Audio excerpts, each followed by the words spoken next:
I will end the war in Ukraine, I will stop the chaos in the Middle East, and I will prevent world. Presiden Amerika Serikat Donald Trump kembali menjadi sorotan dengan gagasan kontroversialnya tentang masa depan jalur Gaza.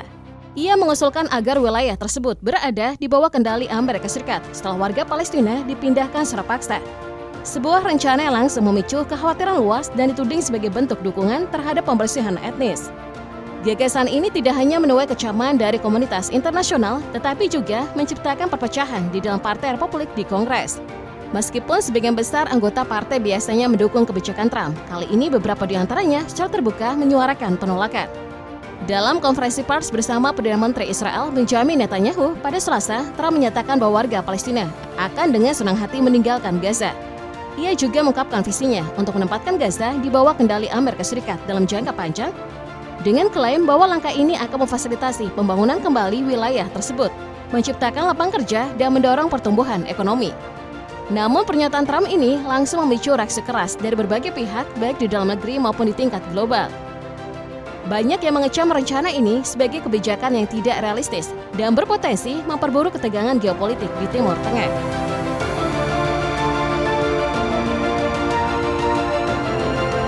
Mari kita kembali membahas rencana relokasi 2 juta warga Palestina ke Indonesia. Beberapa spekulasi muncul mengenai alasan di balik usulan Trump ini. Salah satunya adalah upaya menciptakan stabilitas jangka panjang di Gaza, mengingat tidak ada kepastian berapa lama gencatan senjata saat ini akan bertahan. Di sisi lain, rencana ini juga disebut sebagai cara untuk memberikan kehidupan yang lebih baik bagi warga Gaza, setidaknya menurut perspektif Amerika. Namun memindahkan 2 juta warga Gaza ke Indonesia bukanlah hal yang sederhana. Pemerintah Indonesia melalui Kementerian Luar Negeri telah menyatakan penolakan tegas terhadap beberapa aspek rencana ini. Alasannya, langkah tersebut dinilai hanya akan menguntungkan kepentingan Israel dalam menduduki wilayah Palestina. Mengurangi populasi Gaza hanya akan memperkuat pendudukan ilegal Israel di tanah Palestina. Ini sejalan dengan strategi yang lebih besar untuk mengosongkan Gaza dari warga aslinya. Kementerian Luar Negeri juga menekankan bahwa momen gencatan senjata ini harus menjadi peluang untuk memulai dialog dan negosiasi. Tujuannya adalah mencapai solusi 2 negara sesuai dengan prinsip hukum internasional dan kesepakatan global yang telah ada.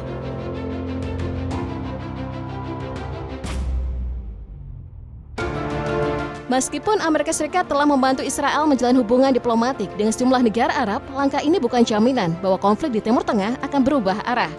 Perubahan fundamental di kawasan ini tidak hanya bergantung pada pengakuan negara-negara Arab terhadap Israel, tetapi juga pada sejauh mana Israel bersedia mengakui hak-hak Palestina sebagai bagian dari solusi yang lebih luas. Situasi semakin rumit karena kepemimpinan Trump bertepatan dengan periode ketidakpastian yang tinggi di Timur Tengah. Gencatan senjata di Gaza yang baru saja diberlakukan sudah menunjukkan indikasi rapuh, menimbulkan kekhawatiran bahwa kesepakatan tersebut tidak akan bertahan lama. Di Lebanon, negara ini tengah menghadapi transisi politik yang penuh tantangan setelah 2 tahun tanpa presiden. Ketegangan dengan Israel masih menjadi faktor yang memperumit situasi, sementara stabilitas internal Lebanon tetap dalam kondisi yang rapuh.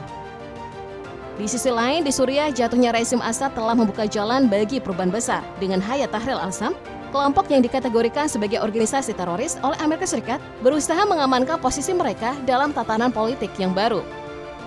Sebagai aktor global, Amerika Serikat memiliki peran strategis dalam mendorong penyelesaian konflik dan membantu transisi politik yang lebih stabil di kawasan.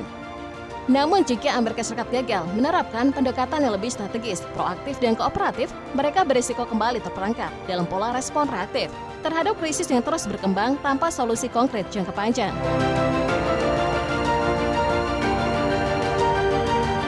Untuk memahami bagaimana Donald Trump berupaya menangani konflik di Timur Tengah, kita perlu meninjau kembali kebijakan luar negerinya selama masa kepemimpinan pertamanya dari tahun 2017 hingga 2021. Namun sebelum membahas langkah-langkah yang ia ambil, penting untuk memahami akar konflik yang telah membentuk dinamika kawasan selama beberapa dekade. Pembentukan negara Israel menjadi faktor utama yang memicu ketegangan yang masih berlangsung hingga kini.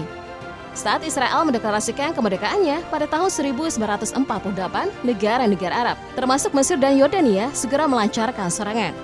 Namun setelah Perang Yom Kippur pada 1973, keseimbangan kekuatan mulai berubah. Mesir menjadi negara Arab pertama yang menjalin kesepakatan damai dengan Israel pada tahun 1979, disusul oleh Yordania pada tahun 1994. Setelahnya, upaya diplomasi untuk menciptakan perdamaian di Timur Tengah cenderung stagnan hingga Donald Trump mengambil alih kepemimpinan di Gedung Putih. Selama masa jabatannya, Trump berhasil mendorong beberapa negara Arab untuk menormalisasi hubungan dengan Israel melalui kesepakatan Abraham Accord. Kesepakatan ini secara signifikan mengubah dinamika konflik yang awalnya berskala luas sebagai ketegangan antara Israel dan dunia Arab menjadi lebih terfokus sebagai konflik antara Israel dan Palestina. Dengan strategi ini, Trump berhasil menggeser wacana yang selama ini banyak dipengaruhi oleh faktor agama dan etnis ke arah yang lebih bersifat geopolitik.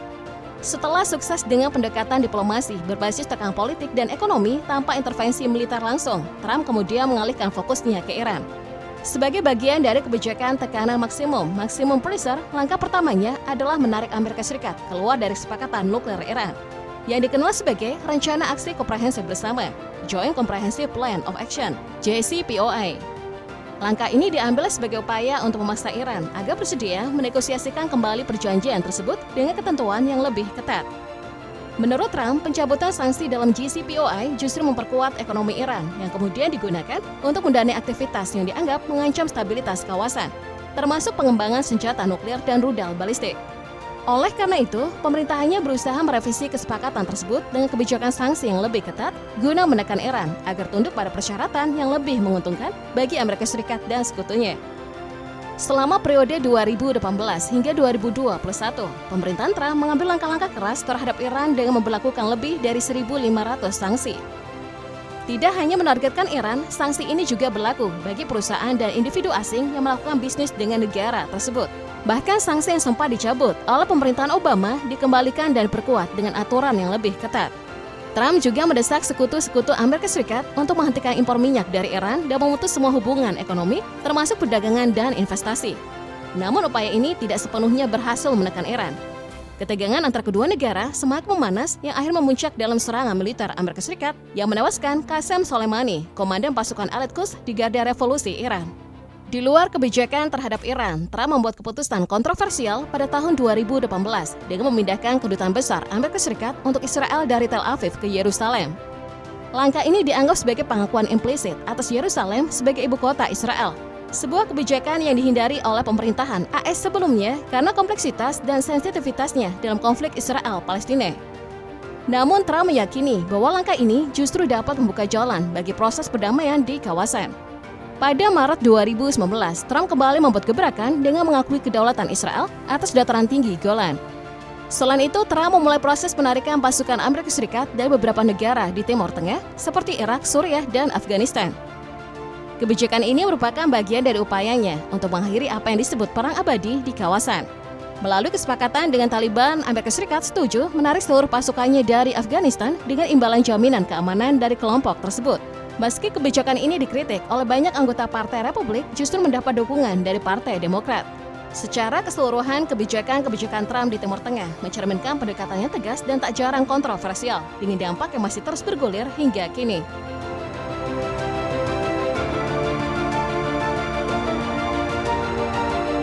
Setelah meninjau kebijakan Trump di periode pertama, mari kita beralih ke periode keduanya yang justru menawarkan dinamika lebih menarik. Sehari sebelum pelantikannya, gencatan senjata antara Israel dan Hamas di Gaza akhirnya terwujud. Meski baik Trump maupun Biden sama-sama mengklaim peran dalam pencapaian ini, fakta menunjukkan bahwa Trump memiliki kontribusi signifikan dalam proses tersebut. Gencatan ini tidak terlepas dari tekanan yang diberikan Trump, terutama setelah 7 bulan kebuntuan di bawah pemerintahan Biden. Pertanyaannya, mengapa Trump begitu bersemangat mendorong gencatan ini? Jawabannya terkait ambisi lamanya untuk memperluas perjanjian Abraham yang ia gagas sebelumnya.